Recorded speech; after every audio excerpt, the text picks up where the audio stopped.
Hello friend, allbook.com में आपका स्वागत है और आप देख रहे हैं लूसेंट ऑब्जेक्टिव का वीडियो नंबर 3।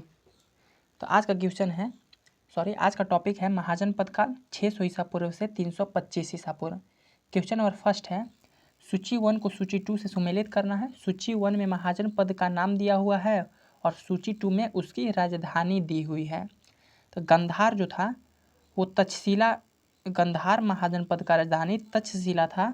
सूरसेन का राजधानी मथुरा, वत्स की राजधानी कौशाम्बी और कौशल का राजधानी श्रावस्ती। इस प्रकार ऑप्शन नंबर ए जो है हमारा राइट आंसर है।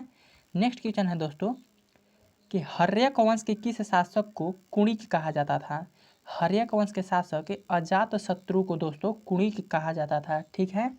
नेक्स्ट क्वेश्चन है दोस्तों कि किस शासक ने गंगा एवं सोन नदी के संगम पर पाटलिपुत्रा नामक नगर की स्थापना की थी।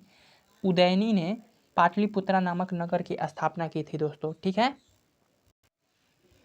नेक्स्ट क्वेश्चन है दोस्तों कि शिशुनाग वंश का वह कौन सा शासक था जिसके समय में वैशाली में द्वितीय बौद्ध संगति का आयोजन किया गया और उसे काकवर्ण के नाम से जाना जाता है दोस्तों। तो शिशुनाग वंश का शासक कालाशोक के समय में द्वितीय बौद्ध संगति का आयोजन किया गया था और कालाशोक को जो है काकवर्ण के नाम से भी जाना जाता है। नेक्स्ट क्वेश्चन है दोस्तों कि 323 ईसा पूर्व में सिकंदर महान की मृत्यु बेबीलोन में हुआ था।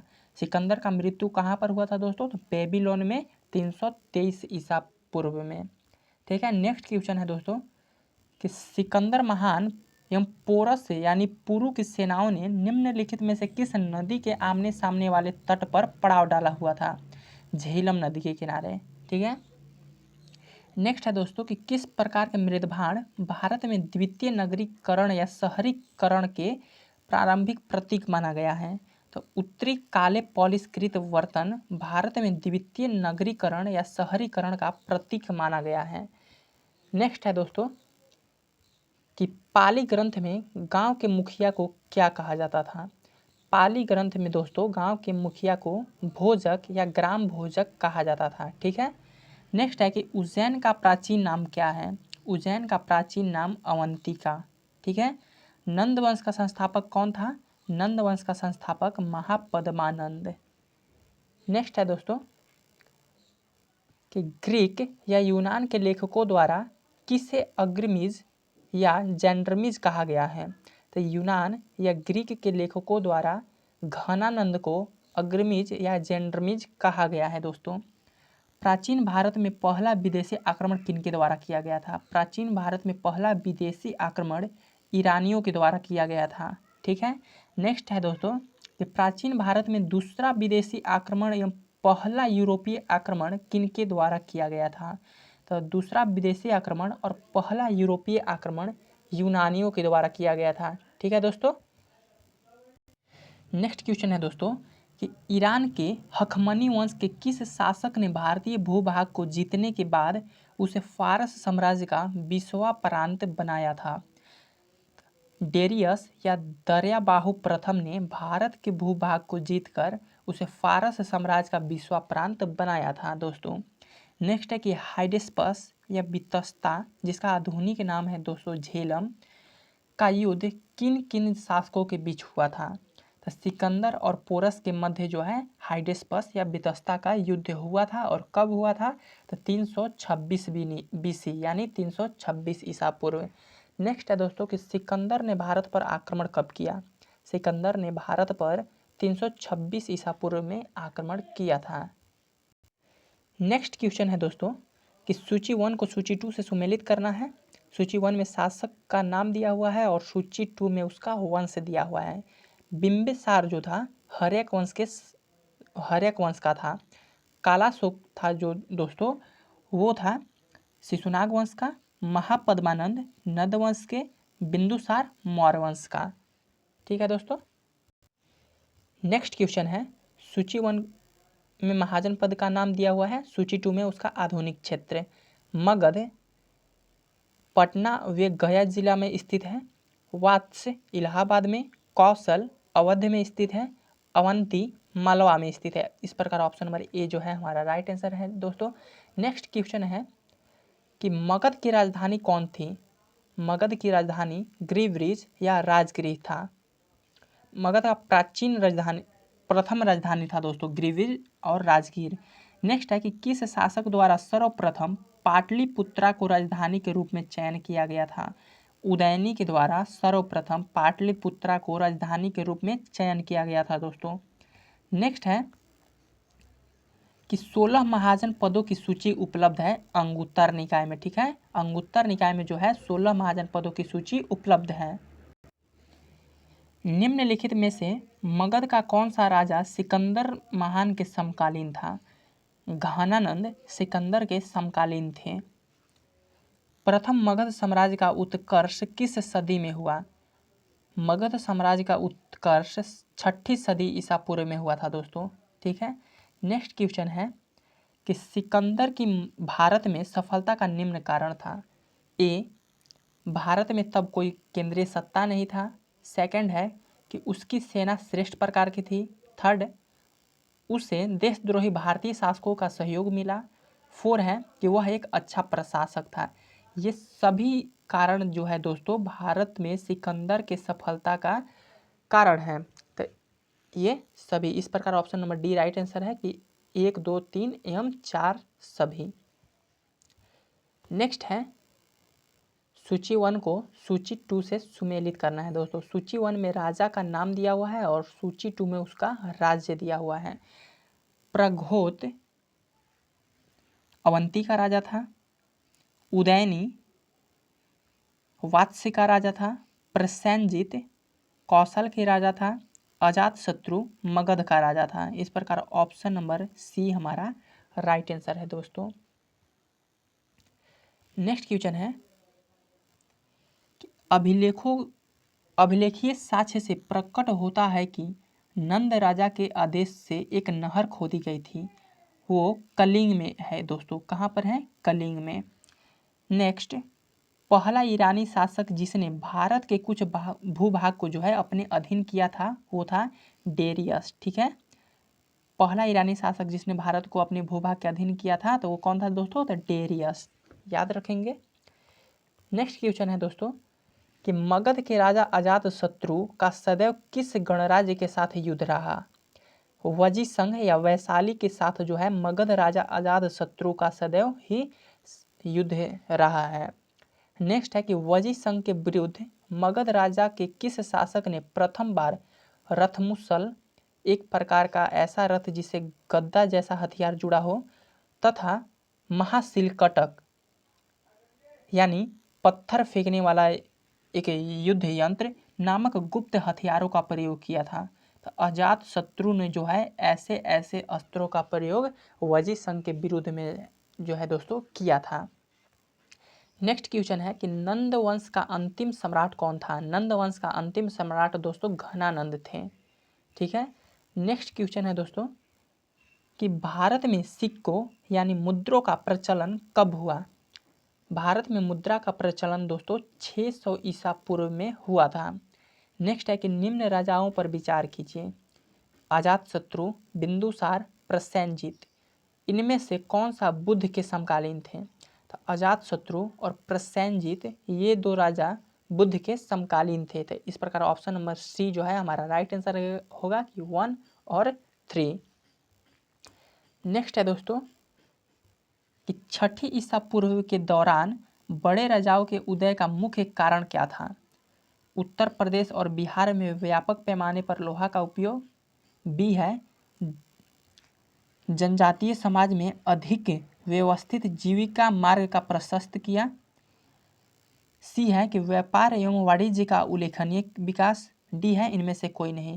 तो ऑप्शन नंबर ए जो है हमारा राइट आंसर होगा कि उत्तर प्रदेश और बिहार में व्यापक पैमाने पर लोहे का उपयोग जो है 6ठी सदी ईसा पूर्व के दौरान बड़े राज्यों का उदय का मुख्य कारण था दोस्तों। नेक्स्ट है कि मगध सम्राट बिंबिसार ने अपने राजवैद्य जीवक को किस राज्य के राजा के चिकित्सा के लिए भेजा था। मगध सम्राट बिंबिसार के राजवैद्य जीवक जो थे कौशल के राजा के पास जो है भेजे गए थे। तो ये एक मुख्य क्वेश्चन है दोस्तों कि बिंबिसार का राजवैद्य का नाम क्या था। तो जीवक, ये भी याद रखेंगे हम लोग। नेक्स्ट क्वेश्चन है दोस्तों किस शासक ने अवंती को जीतकर मगध में जो है बना दिया था, मगध का हिस्सा बना दिया था। तो शिशुनाग ने अवंती को जीतकर मगध का हिस्सा बना दिया था। नेक्स्ट क्वेश्चन है कि किस मगध सम्राट ने अंग के विलय अपने राज्य में कर लिया था? बिंबिसार ने अंग का विलय अपने राज्य में कर लिया था दोस्तों। नेक्स्ट क्वेश्चन है कि शिशुनाग ने किस राज्य का विलय मगध साम्राज्य में नहीं किया था? काशी का। किसका दोस्तों? काशी का जो है शिशुनाग ने विलय अपने राज्य में नहीं किया था। नेक्स्ट है कि काशी और लिच्छवी का विलय मगध साम्राज्य में किसने किया था? तो काशी और लिच्छवी का विलय मगध साम्राज्य में अजातशत्रु ने किया था दोस्तों। तो ये याद रखेंगे। नेक्स्ट क्वेश्चन है दोस्तों कि मगध साम्राज्य के बारे में कौन सा सही नहीं है? इनमें से जो है कोई भी सही नहीं है। तो आइए पढ़ते हैं। ई है पुराणों एवं महाकाव्यों के अनुसार इसकी स्थापना बृहद्रथ ने की थी। बी है कि महापद्मानंद ने इसे सर्वाधिक विस्तार प्रदान किया तथा सर्वतंत्र एवं इकराट की उपाधि धारण की। सी है कि गिरिवृज का राजगृह पाटलिपुत्रा एवं वैशाली क्रमशः इन 4 राजधानियां बनी। इसकी जो है 4 राजधानियां बनी। ये सारे जो है मगध साम्राज्य के बारे में सही नहीं है। नेक्स्ट है कि सिकंदर के आक्रमण के समय उत्तर भारत पर निम्नलिखित राजवंशों में से किसका शासक था? तो नंद वंश का। सिकंदर के आक्रमण के समय उत्तर भारत पर किसका शासन था दोस्तों? तो नंद वंश का। ठीक है। नेक्स्ट क्वेश्चन है निम्नलिखित में से कौन सा एक ईसा पूर्व 6ठी सदी में प्रारंभ में भारत का सर्वाधिक शक्तिशाली नगर था? मगध जो था दोस्तों 6ठी सदी ईसा पूर्व में जो है भारत में एक शक्तिशाली नगर राज्य था। ठीक है। नेक्स्ट क्वेश्चन है दोस्तों कि निम्नलिखित में से कौन कौन से भारत पर ईरानी आक्रमण के प्रभाव के रूप में माना जाता है? एक है खरोष्टी लिपि का प्रचार, दूसरा है अभिलेख उत्कीर्ण करने की कला का प्रचार, तीसरा है ईरानियों की क्षत्रप प्रणाली का प्रचार, फोर्थ है घंटा आकार के गुंबज की कला का प्रचार, और 5 है स्त्री अंगरक्षकों की नियुक्ति। ये सारे जो है दोस्तों ईरानी आक्रमण के भारत पर प्रभाव के रूप में जाना जाता है। इस प्रकार ऑप्शन नंबर डी जो है हमारा राइट आंसर होगा। नेक्स्ट क्वेश्चन है दोस्तों कि निम्न में से कौन सा एक सिकंदर के आक्रमण का प्रभाव नहीं है?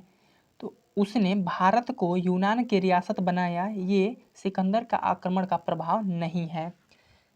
नेक्स्ट क्वेश्चन है कि निम्नलिखित में से किस राज्य के गणतंत्रात्मक शासन व्यवस्था नहीं था? तो मगध में जो था दोस्तों गणतंत्रात्मक शासन व्यवस्था नहीं था। नेक्स्ट है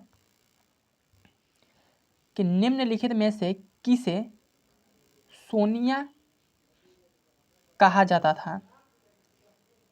सॉरी, निम्न में से किसे सेनिया कहा जाता था? सेनिया का अर्थ है दोस्तों नियमित और अस्थाई सेना रखने वाला। ठीक है। तो बिंबिसार को जो है दोस्तों सेनिया या नियमित और अस्थाई सेना रखने वाला कहा जाता था दोस्तों। नेक्स्ट है कि निम्नलिखित में से किसे उग्रसेन कहा जाता था? महापद्मानंद को दोस्तों उग्रसेन कहा जाता था। उग्रसेन का मतलब है दोस्तों कि भयानक सेना का स्वामी। ठीक है। उग्रसेन का क्या मतलब है दोस्तों? भयानक सेना का स्वामी। और उग्रसेन किसे कहा जाता था? तो महापद्मानंद को। नेक्स्ट क्वेश्चन है दोस्तों कि डेरियस या दर्याबाहु प्रथम ने 516 BC में सिंधु के तटवर्ती भूभाग को जीतकर उसे ईरान के बिस्वा प्रांत बनाया था। उसे कितने राजस्व प्राप्त होता था? 360 टैलेंट। ठीक है। नेक्स्ट क्वेश्चन है निम्नलिखित में से कौन सिकंदर के साथ भारत आने वाला इतिहासकार नहीं था? हेरोडोटस सिकंदर के साथ भारत नहीं आया था दोस्तों। ये सारे जो हैं सिकंदर के साथ भारत आए थे। नेक्स्ट है कि महाजन पद काल में श्रेणियों के संचालक को कहा जाता था श्रेष्ठीन। क्या कहा जाता था दोस्तों? श्रेणियों के संचालक को श्रेष्ठीन। नेक्स्ट है कि गृहपति का अर्थ क्या है? गृहपति का अर्थ है धनी किसान। ठीक है। नेक्स्ट क्वेश्चन है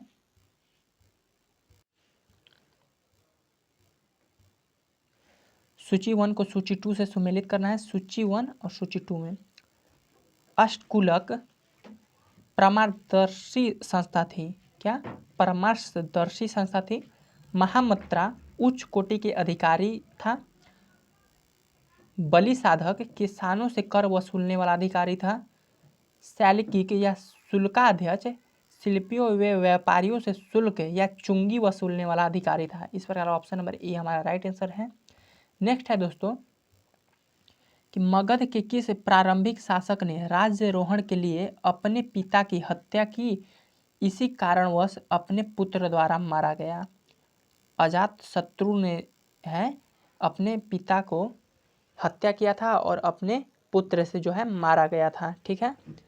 विश्व का पहला गणतंत्र वैशाली में किसके द्वारा स्थापित किया गया था? लिच्छवी द्वारा। विश्व का पहला गणतंत्र वैशाली में किसके द्वारा स्थापित किया गया था दोस्तों? लिच्छवी के द्वारा। नेक्स्ट सुमेलित करना है दोस्तों। सूची 1 में महाजन पद का नाम दिया हुआ है और सूची 2 में उसकी राजधानी दिया हुआ है। कुरु जो है दोस्तों इंद्रप्रस्थ उसकी राजधानी थी महाजन पद की। पंचाल महाजन पद की राजधानी जो था वो था अहिच्छात्र। कौशल का राजधानी साकेत। वात्स्य की राजधानी कौशाम्बी। ठीक है। ऑप्शन नंबर बी जो है हमारा राइट आंसर है। नेक्स्ट है दोस्तों निम्न में से कौन एक बौद्ध ग्रंथ 16 महाजन पदों का उल्लेख करता है? अंगुत्तर निकाय 16 महाजन पदों का उल्लेख करता है। 6ठी शताब्दी ईसा पूर्व का मत्स्य महाजन पद स्थित है राजस्थान में।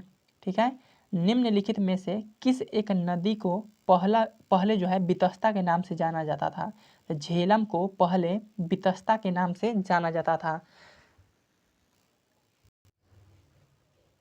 अगर आपको ये वीडियो पसंद आया हो तो लाइक, सब्सक्राइब और शेयर करें और इस पूरे वीडियो को देखने के लिए धन्यवाद।